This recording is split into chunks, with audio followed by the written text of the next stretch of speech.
आपने अक्सर ETF term का नाम जरूर सुना होगा और लोगों को यह भी बोलते देखा होगा कि ईटीएफ्स में इन्वेस्ट करो, म्यूचुअल फंड्स में मत करो। अब ये ईटीएफ होता क्या है, इसमें इन्वेस्ट करें तो करें कैसे, और क्या वाकई ईटीएफ की परफॉर्मेंस म्यूचुअल फंड से बेटर होती है? हम ये सब बातें आज इस एपिसोड में करेंगे और ये भी देखेंगे कि 2026 में क्या वाकई ईटीएफ्स ने म्यूचुअल फंड्स को आउट परफॉर्म करा है कि नहीं। तो पहले बात करते हैं म्यूचुअल फंड्स की। आप म्यूचुअल फंड्स जानते ही हो, हम लोग सुनते आए हैं एसआईपी करो म्यूचुअल फंड में, लेकिन म्यूचुअल फंड एसेंशियली होता क्या है? देखो, म्यूचुअल फंड में आप एक फंड मैनेजर को अपने पैसे दे रहे हो और आप कह रहे हो कि आप मेरे बिहाफ पे इन्वेस्टिंग करो शेयर बाजार में, आप मेरे लिए स्टॉक्स बाय करो, मुझे नॉलेज नहीं है या मैं मार्केट को आउट परफॉर्म नहीं कर सकता या कर सकती, आप मेरा पैसा लो अपने according based on your fund type, जिसके लिए मैंने आपको पैसे दिए हैं, उन स्टॉक्स में इन्वेस्ट करो। अब म्यूचुअल फंड्स डिफरेंट टाइप्स के होते हैं। लार्ज कैप म्यूचुअल फंड होता है, स्मॉल कैप होता है, मिड कैप होता है, एंड ऐसे ही डिफरेंट सेक्टर्स के भी म्यूचुअल फंड्स होते हैं। लेट्स से बैंकिंग सेक्टर हो गया, पावर सेक्टर हो गया, ऐसे बहुत सारे सेक्टर्स के म्यूचुअल फंड में आप पैसे लगा सकते हो। अब म्यूचुअल फंड में जब आप पैसे डालते हो ना, तो आपकी जो इन्वेस्टमेंट होती है वो किस रेट पे होती है? ये रेट होता है डे एंड एनएवी। एनएवी यानी कि नेट असेट वैल्यू। जो भी डे एंड की प्राइस होती है ना, एवरेज, वो आपको उस रेट पे इन्वेस्टमेंट आपकी हो जाती है, एंड सेम रेट पे आपकी रिडेम्पशन भी हो जाती है। यानी कि अगर आप दिन में 10 बजे म्यूचुअल फंड बाय करते हो या आप 1 बजे बाय करते हो, आपको दोनों केस में सेम रेट मिलने वाला है। नाउ, म्यूचुअल फंड्स में ये एक बेनिफिट भी है, बट एक ये ड्रॉबैक भी है कि अगर मेरे को दिन में दिख रहा है कि मार्केट गिर चुकी है और मैं सस्ते में खरीदना चाहता हूं, तो भी मुझे दोपहर की ही प्राइस मिलेगी। अब बात करते हैं ईटीएफ की। ईटीएफ यानी कि exchange traded fund. Exchange traded fund भी सिमिलर काम करता है म्यूचुअल फंड से, लेकिन म्यूचुअल फंड्स से थोड़ा सा हट के है कुछ चीजों में। नाउ, हम सब निफ्टी के बारे में जानते हैं। अब निफ्टी एक इंडेक्स है, ऐसे ही डिफरेंट इंडाइसेस है मार्केट में। निफ्टी 100 इंडेक्स है, मिड कैप 100 इंडेक्स है, स्मॉल कैप 50 इंडेक्स है, ऐसे बहुत सारे इंडेक्स हैं। डिफरेंट इंडाइसिस के ऊपर ईटीएफ्स क्रिएट होते हैं जो कि उसकी परफॉर्मेंस को ट्रैक करते हैं। जैसे कि अगर हम बात करें निफ्टी बीज की, तो निफ्टी बीज is one of the most popular ETFs और ये निफ्टी इंडेक्स को ट्रैक करता है। ऐसे ही मिड कैप बीज है, ऐसे ही हमारे पास गोल्ड बीज भी है और सिल्वर बीज भी है जो कि गोल्ड और सिल्वर की परफॉर्मेंस को ट्रैक करता है। Now, the major difference between mutual funds and ETF is that ETF को आप एक स्टॉक की तरह खरीद और बेच सकते हो। इवन तो आप एक फंड मैनेजर को ही पैसे दे रहे हो और आप कह रहे हो कि यार जो भी निफ्टी की कंपनीज हैं, इन 50 कंपनीज में मेरे पैसे लगा देना, लेकिन मैं अपनी मर्जी से अपने टाइम पे उसको खरीद और बेच सकता हूं। इवन दो आपका पैसा एक फंड मैनेजर के पास ही जा रहा है, लेकिन the moment you buy and sell an ETF, आपको उसी टाइम का रेट मिलता है। तो यानी कि जैसे अगर आप वॉच लिस्ट में एक ईटीएफ ऐड करोगे, तो आप उसी टाइम पे उसको बाय कर सकते हो, उसी टाइम पे आप सेल कर सकते हो, वो रेट पे आपकी ट्रांजैक्शन कंप्लीट हो जाएगी। नाउ, ईटीएफ्स ना पैसिव होते हैं। पैसिव का क्या मतलब होता है? कि जैसे निफ्टी 50 एक इंडेक्स है, अब इसकी जो कॉम्पोजिशन है, इसमें जो 50 स्टॉक्स हैं, ये बहुत फ्रीक्वेंटली तो नहीं बदलते, तो आपका जो पैसा है वो पैसिवली इन्वेस्ट किया जाता है इन 50 स्टॉक्स में, डिपेंडिंग ऑन उनका क्या रेशो है उस इंडेक्स में। ऑन दी अदर हैंड, जो म्यूचुअल फंड्स होते हैं ना, उसमें एक्टिवली फंड मैनेजर्स चर्न करते हैं। चर्न यानी कि स्टॉक्स एक स्टॉक से मूव करते हैं दूसरे में। सो ईटीएफ्स पैसिव होते हैं, म्यूचुअल फंड्स एक्टिव होते हैं। Another major advantage in ETFs is that ETFs का ना एक्सपेंस रेशो बहुत कम होता है। जो आप पैसे एक फंड मैनेजर को दे रहे हो कि मेरे बिहाफ पे आप मैनेजमेंट कर रहे हो, उसकी मैं फीस दे रहा हूं, ये फीस बहुत कम होती है compare to active mutual funds. So that is the major benefit. और अगर कुछ एग्जांपल जैसे मैंने मेंशन भी करे हैं, तो यहां पे मैंने लिखा भी हुआ है, निफ्टी बीज हो गया, बैंक बीज हो गया, मिड कैप बीज हो गया, ये डिफरेंट इंडाइसेस को ट्रैक करते हैं। सो अगर हम एक समरी में बात करें, तो म्यूचुअल फंड्स वर्सेस ईटीएफ में ना 3 की डिफरेंसेस होते हैं। पहला हो गया प्राइस का, कि म्यूचुअल फंड्स आपका मार्केट क्लोज पे जो एनएवी मिलती है उस पे आपकी ट्रांजैक्शन होती है। ईटीएफ्स की कंटिन्यूअसली प्राइसिंग होती रहती है मार्केट आवर्स के बीच में। और लिक्विडिटी की बात करें, तो आप दिन में एक ही रेट पे ट्रांजैक्शन कर सकते हो। ईटीएफ्स आप कभी भी खरीद बेच सकते हो एक स्टॉक की तरह। ओके। अब एक्सपेंस रेशो की बात करें, तो जैसा कि मैंने कहा, जो एक्टिव म्यूचुअल फंड्स होते हैं उसमें एक्सपेंस रेशो हाई होता है, 1 से 2% के बीच होता है। और जो ईटीएफ्स होते हैं उसमें ना एक्सपेंस रेशो बहुत कम होता है, 0.1, 0.3, 0.5 ऐसा एक्सपेंस रेशो रहता है। यानी कि ये आपका सिर्फ 10-20% होता है एक्चुअल म्यूचुअल फंड के एक्सपेंस रेशो का। अब ये जो ईटीएफ्स होते हैं, आप इनको कैसे देख सकते हो, कैसे एक्सेस कर सकते हो, कैसे पैसे लगा सकते हो, ये हम लाइव देखते हैं। तो गाइज अगर आप मेरी स्क्रीन देख पा रहे हो, so you can see the chart of Nifty 50 और मेरी वॉच लिस्ट में निफ्टी 20 ऐड हो रखा है। तो जैसा कि मैंने कहा था, निफ्टी 20 निफ्टी 50 की परफॉर्मेंस को ट्रैक करता है। Let's divide our screen into two parts और मैं यहां पे निफ्टी 20 लगा देता हूं और इधर लेफ्ट में निफ्टी 50 लगा देता हूं। सो अब आप देख सकते हो, ये हमारा डेली चार्ट है, ये मैंने डेली कर दिया।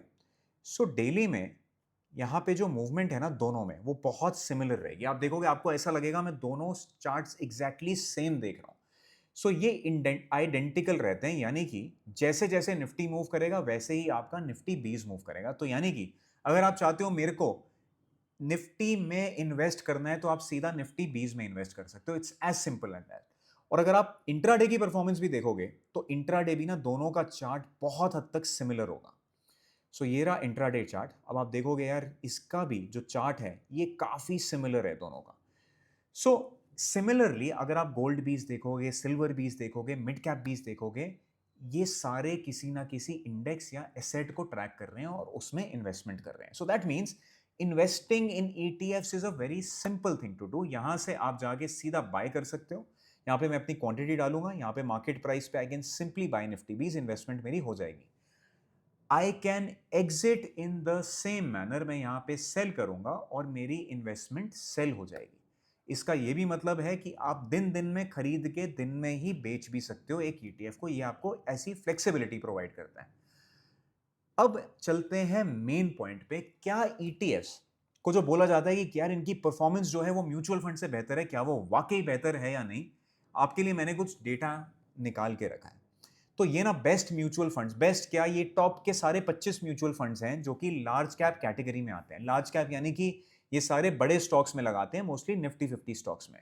तो निफ्टी 20 की परफॉर्मेंस लॉजिकली इससे कंपेयर करनी चाहिए, लार्ज कैप फंड से। और लार्ज कैप फंड्स का बेंचमार्क यानी कि जिससे उसकी परफॉर्मेंस ट्रैकिंग होती है, वो भी आपका निफ्टी 20 होता है। निफ्टी 20 यानी कि निफ्टी 20 की परफॉर्मेंस लार्ज कैप फंड से ट्रैक होती है। ओके, नाउ अगर हम इनकी परफॉर्मेंस देखें तो लास्ट 1 ईयर में आपकी एवरेज परफॉर्मेंस 4.7% की रही है। ये मैंने डेटा कहां से लिया है? मैंने डायरेक्टली मनी कंट्रोल से लिया है, वहां जाके चेक भी कर सकते हो। सो लास्ट 1 ईयर में एवरेज लार्ज कैप फंड्स ने हमें 4.7% दिया है। तो मैंने की ना यहाँ पे टॉप फंड्स की सॉर्टिंग कर रखी है। अब आप सॉर्टिंग में देखोगे, पिछले 1 साल में बेस्ट परफॉर्मिंग कुछ शायद ये बंधन बंधन लार्ज कैप फंड रहा है। निपॉन की परफॉर्मेंस अच्छी रही है, एचएसबीसी की अच्छी रही है। एंड अगर मैं 3 सालों की बात करूं, तो 3 सालों में एवरेज कुछ 16% की रिटर्न दी है इन्होंने, एवरेज एनुअल रिटर्न। सो अगर हम 5 साल पे चलें, 5 साल में कुछ 14.5% की रिटर्न है। अब ये तो रही बात लार्ज कैप फंड्स की। Now what about Nifty 20? क्या निफ्टी 20 ने इसको आउट परफॉर्म किया है या नहीं? निफ्टी 20 की 1 साल की परफॉर्मेंस कुछ 3% रही है, 3 साल की 13% रही है और 5 साल की 12.7% रही है। तो यानी कि जरूरी नहीं है कि निफ्टी 20 आपका आउट परफॉर्म करे म्यूचुअल फंड्स को, यानी कि ETFs are always better than mutual funds, ऐसा नहीं है। डेटा कुछ और बोलता है। हाँ, ये जरूर है कि ये जो इतने सारे म्यूचुअल फंड्स हैं, इसमें जो आपको लाल दिख रहे हैं, इन म्यूचुअल फंड्स ने निफ्टी 20 को अंडर परफॉर्म किया, यानी कि परफॉर्मेंस कम रही है। तो यानी कि अगर आपने इन फंड्स में पैसा लगाया होता पिछले साल, तो आपकी परफॉर्मेंस निफ्टी 20 से कम रहती। Now obviously it is very difficult to predict कि अगले साल या अगले 5 सालों में कौन सा फंड परफॉर्म करने वाला है। ओवरऑल मार्केट तो परफॉर्म करेगी, लेकिन कौन सा फंड आउट परफॉर्म करेगा, कौन सा अंडर परफॉर्म करेगा, ये हम पास्ट डेटा देख के तो बता सकते हैं। लेकिन द रियल गेम इज कि फ्यूचर में कौन सा आउट परफॉर्म करेगा। However in the case of large cap funds, हम ये जरूर देखते हैं कि majority of the funds are outperforming Nifty 20। That means large cap में आउट परफॉर्मेंस रहती है। Now what about mid cap 20? क्या मिड कैप 20 आउट परफॉर्म कर पाता है या नहीं? जो कि मिड कैप 50 की बात कर रहा हूं मैं, 150 की। क्या वो ईटीएफ म्यूचुअल फंड्स को आउट परफॉर्म करता है? ये आपके आगे डेटा है। नाउ आप देखोगे पिछले 1 साल में मेजॉरिटी ऑफ फंड्स ने हमारे ईटीएफ को आउट परफॉर्म करा है विद 13.8% रिटर्न। हाउएवर 3 साल की बात करें तो 3 साल में ना ये फिगर हाफ रह जाती है। तो आप देखोगे सिर्फ ये जो ग्रीन में हमारे म्यूचुअल फंड्स हैं इन्होंने आउट परफॉर्म करा है, और बाकी फंड्स ने, यानी कि बाकी 13 फंड्स ने out of 25 funds that we have about 24 funds, तो 13 फंड्स ने अंडर परफॉर्म करा है और हमारे 11 फंड्स ने आउट परफॉर्म करा है निफ्टी मिड कैप 150 ईटीएफ को। सो इससे ये पता लगता है कि मिड कैप में ये क्लियरली बता पाना कि आउट परफॉर्मेंस होगी या नहीं ये डिफिकल्ट है। सो ETF might be a better choice in the mid cap category. However 5 साल की बात करें तो वहां भी पिक्चर कुछ मिक्स सी है। It is difficult for the funds to outperform the ETF. So clearly यहां पे एक ना ऑब्वियस कंपैरिजन, यहां पे एक ऑब्वियस पिक्चर ये आ जाती है कि मिड कैप ईटीएफ की परफॉर्मेंस अपने आप में बहुत अच्छी है। 1 साल में कुछ 12%, 3 साल में 24% और 5 साल में 20% की एवरेज एनुअल रिटर्न दी है। अगर लार्ज कैप पे वापस चलें, आप लार्ज कैप में देखोगे यहाँ पे हरा ही हरा है। दैट मीन्स लार्ज कैप में आउट परफॉर्मेंस तो है म्यूचुअल फंड्स में। That means mutual fund managers are doing a good job over there. So guys, this is the difference I wanted to point out कि पहले तो mutual fund versus ETF होता क्या है ये तो आपको समझ आ गया। ईटीएफ को आप कभी भी बाय सेल कर सकते हो, एक्सपेंस रेशो कम रहता है। म्यूचुअल फंड्स में आपको डे एंड की नैव मिलेगी। देन कैसे बाय करना है that I showed you. Terminal पे जाके आप सिंपली वॉच लिस्ट में अपनी ऐड करो, वहां से आप बाय सेल कर सकते हो। एंड लास्टली रियल डेटा क्या कहता है? रियल डेटा ये कहता है लार्ज कैप में निफ्टी 20 में अंडर परफॉर्मेंस है। हाउएवर जैसे ही हम मिड कैप 20 में जाते हैं वहां पे ईटीएफ की आउट परफॉर्मेंस आती है।